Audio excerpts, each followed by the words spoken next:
அனைவருக்கும் வணக்கம். நான் புதிய நாயம் பேசுறேன். யோகி 96 சேனல் வாயிலாக உங்களை சந்திக்கிறது ரொம்ப மகிழ்ச்சி அடைகிறேன்.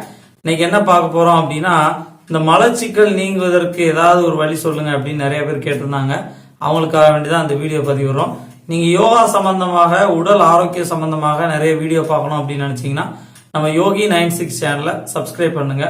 இந்த அபான வாயு முத்திரை அப்படின்னு ஒரு முத்திரை இருக்கு. அந்த முத்திரையை நம்ம பயன்படுத்துவதனால உடம்பில் இருக்கக்கூடிய பலகீனத்தன்மை நீங்கும். அதுவும் குறிப்பாக வயிற்று வலி அல்லது இதயத்தில் ஒரு அடைப்புகள், அதாவது ஹார்ட் அட்டாக், இதய அடைப்புகள், அது வாயு பிரச்சனை. ஒரு சில பேர் பாத்தீங்கன்னா, சார் கொஞ்சம் தான் சாப்பிட்டேன், வயிறு ரொம்ப ஊதிக்கிடுச்சு சார், கேஸ் ட்ரபிளாவே இருக்கு, சரியா எனக்கு வெளியே போக மாட்டேங்குது, வயிறு ஊதிக்கிட்டே இருக்கு, வயிறு சார்ந்த வலி ரொம்ப இருக்கு, என்ன சாப்பிட்டாலும் ஒத்துக்கிட மாட்டேங்குது அப்படிம்பாங்க. அவங்களுக்குலாம் அந்த வயிற்றில் இந்த வாயு அதிகமா இருக்கு, அதாவது அபான வாயு அப்படிம்பாங்க. இந்த அபான வாயு உடம்பை விட்டு நல்லா வெளியே போனாதான் நம்ம உடல் ஆரோக்கியமா இருக்கும். இந்த அபான வாயுவை சரி செய்யறதுனால இந்த முத்திரைக்கு பேரு அபான முத்திரை அப்படின்னு பேரு. இந்த அபான வாயு சீராக இருந்தால்தான் நுரையீரல் சரியாக இயங்கும், அதாவது லங்ஸ் சரியா இயங்கும். நுரையீரலுடைய வேலை என்ன? ஆக்சிஜனை உள்ளே எடுத்து கார்பன் டை ஆக்சைடை வெளியிடுகிறது. அந்த வெளியிடக்கூடிய அந்த கார்பன் டை ஆக்சைடு முழுமையாக நம்ம உடம்பை விட்டு வெளியே போகணும். அப்படி போனாதான் நம்ம வயிறு சுத்தமாக இருக்கும். இல்ல அந்த கார்பன் டை ஆக்சைடு அப்படின்னு சொல்லப்படுறது கேஸ், அது வயிற்றுல தங்குதுன்னா கொஞ்சம் வயிறு சார்ந்த உபாதைகள், அது அந்த ஏப்பம் வர்றது, இந்த கேஸ் வெளியே போறது, இந்த மாதிரி உடல் உபாதைகள் வந்துட்டே இருக்கு.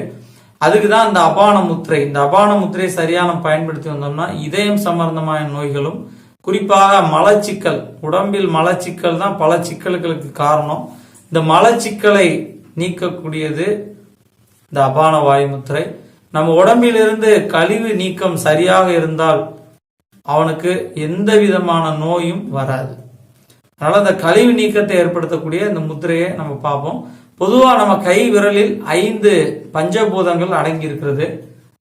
பாத்தீங்கன்னா இப்ப 5 பூதங்கள் நம்ம வரிசையை பார்த்தா நீர், நிலம், ஆகாயம், காற்று, நெருப்பு.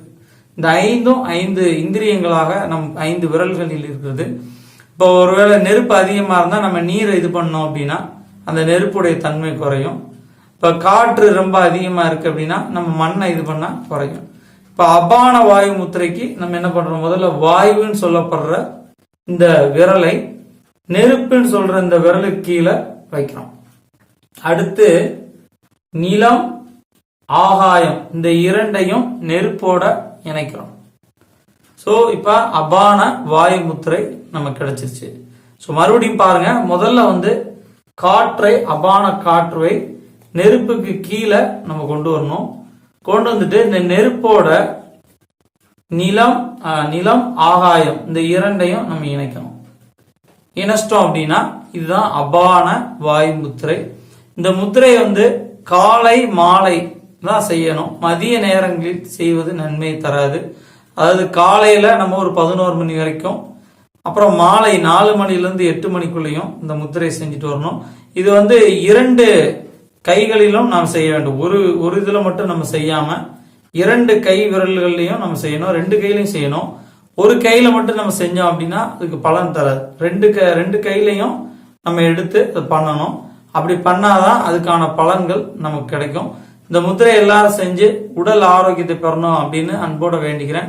இன்னைக்கு குழந்தைகிட்ட இருக்கிற ஒரு முக்கியமான கெட்ட பழக்கம் என்னன்னா, காலையில் எழுந்தவுடன் மலங்கழித்தல் இல்லை. காலையில கழிவு நீக்கம் ஏற்படணும், எல்லாம் மாலையில தான் கழிவு நீக்கத்துக்கு போயிட்டு இருக்காங்க. அதனால காலையில உங்க குழந்தை சரியாக மல நீக்கம், அதாவது பாத்ரூம்ல போய் டாய்லெட் போயிட்டு இருந்தது அப்படின்னா அவங்களுக்கு எந்த நோயும் வராது. அதனால இந்த முத்திரையை யூஸ் பண்ணுங்க. அப்படி வெளியே வரலன்னா இந்த முத்திரை யூஸ் பண்ணீங்கன்னா நல்லா உடம்பில் உள்ள கழிவுகள் நீங்கும். நான் அடுத்து வேறு ஒரு வீடியோல உங்களை சந்திக்கிறேன். நன்றி.